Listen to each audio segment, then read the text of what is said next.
नमस्कार दोस्तों, मैं शिवन्या एक बार फिर आपका स्वागत करती हूँ अपनी चैनल सपनों के शहर में। और आप सुन रहे हैं बेड टाइम मोरल स्टोरीज। मेरी आज की कहानी का शीर्षक है अच्छाई की ताकत। रात के 2 बजे थे।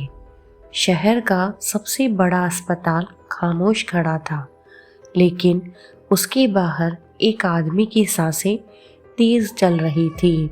उसका नाम था रघुवीर। महंगे कपड़े, सोने की घड़ी, जेब में पैसे की गड्डियाँ, सब कुछ था उसके पास। लेकिन उस रात उसकी आंखों में सिर्फ एक डर था, डर अपने बेटे को खो देने का डर। अंदर आईसीयू में उसका बेटा जिंदगी और मौत के बीच झूल रहा था। डॉक्टर बाहर आए और बोले, ऑपरेशन तुरंत करना होगा, लेकिन एक बड़ी समस्या है। रघुवीर ने घबरा कर कहा, डॉक्टर साहब, पैसे की चिंता मत कीजिए, जितना लगेगा दूंगा। डॉक्टर ने सिर हिलाया, समस्या पैसे की नहीं है, आपके बेटे का ब्लड ग्रुप बहुत दुर्लभ है, अभी तक कोई डोनर नहीं मिला। डॉक्टर की बात सुनकर रघुवीर की सांसें अटक गई। उसे कुछ समझ ही नहीं आ रहा था कि क्या किया जाए। वह अस्पताल के बाहर भाग, उसे कोई नजर नहीं आ रहा था। उसे जो दिखा वो उसके आगे हाथ जोड़कर मिन्नतें करने लगा, कृपया मेरे बेटे के लिए खून दे दीजिए, उसकी जिंदगी को बचा लीजिए, उसके बदले आप जो कहेंगे मैं दूंगा। लेकिन रात का समय था, इसीलिए कोई तैयार ही नहीं हुआ। तभी एक कमजोर सा आदमी आगे आया। उसके कपड़े फटे हुए थे, चेहरा थका हुआ और आंखों में एक अजीब सी शांति थी। उसने धीरे से कहा, मेरा ब्लड ग्रुप वही है, मैं दे सकता हूँ। रघुवीर ने तुरंत उसका हाथ पकड़ लिया और कहा, भाई, तुम मेरे लिए भगवान बनकर आए हो। वो उसे हॉस्पिटल ले गया। कुछ ही देर में रघुवीर के बेटे का ऑपरेशन शुरू हो गया। कुछ देर बाद डॉक्टर बाहर आए। खून मिल गया है, उम्मीद है कि अब बच्चा बच जाएगा। रघुवीर की आंखों में राहत आ गई।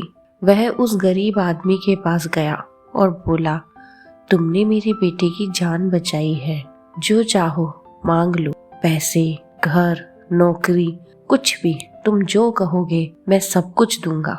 आदमी मुस्कुराया और बोला, मुझे कुछ नहीं चाहिए आपसे साहब। रघुवीर ने जोर देकर कहा, नहीं, तुम्हें बताना होगा, तुमने मुझ पर इतना बड़ा एहसान किया है।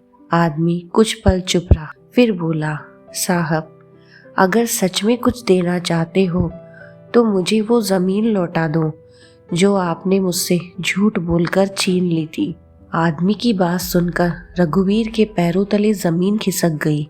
तो तुम कौन हो?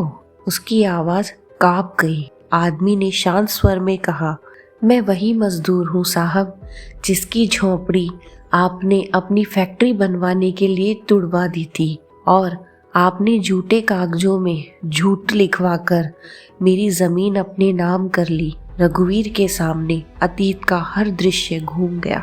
उसने पैसे के दम पर झूठे गवाह खड़े किए थे, कागजों में झूठ लिखवाया था और उस गरीब आदमी को सड़क पर ला दिया था। उसे लगा था कि उसके पास पैसा है, ताकत है, भला कौन उसका क्या बिगाड़ सकता है। पर आज उसी आदमी के खून ने उसके बेटे को बचाया था। आज उसके बेटे की रगों में उसका खून दौड़ रहा था। रघुवीर की आंखों से आंसू बहने लगे। वह उस आदमी के पैरों में गिर पड़ा। मुझे माफ कर दो, मैंने बहुत बड़ा पाप किया है। आदमी ने उसे उठाया और कहा, मैंने आपको माफ कर दिया था साहब, क्योंकि नफरत लेकर जीना बहुत भारी होता है। रघुवीर ने रोते हुए उस आदमी से पूछा, तुम चाहते तो मुझे सजा दिला सकते थे, पर फिर भी तुमने मेरे बेटे की जान क्यों बचाई? आदमी ने गहरी सांस ली और कहा, क्योंकि बुराई से बुराई ही बढ़ती है साहब, लेकिन अच्छाई में वो ताकत होती है जो सबसे पत्थर दिल इंसान को भी पिघला सकती है। रघुवीर चुपचाप हॉस्पिटल में चला गया। कुछ देर बाद डॉक्टर आईसीयू के बाहर आए और कहा, मुबारक हो रघुवीर जी, आपका बेटा अब खतरे से बाहर है। उसी दिन पहली बार रघुवीर को ये समझ आया कि पैसा ताकत नहीं है, अच्छाई ही असली ताकत है। कुछ महीनों बाद रघुवीर ने उस व्यक्ति की जमीन वापस कर दी और गरीबों के लिए घर बनवाने लगा।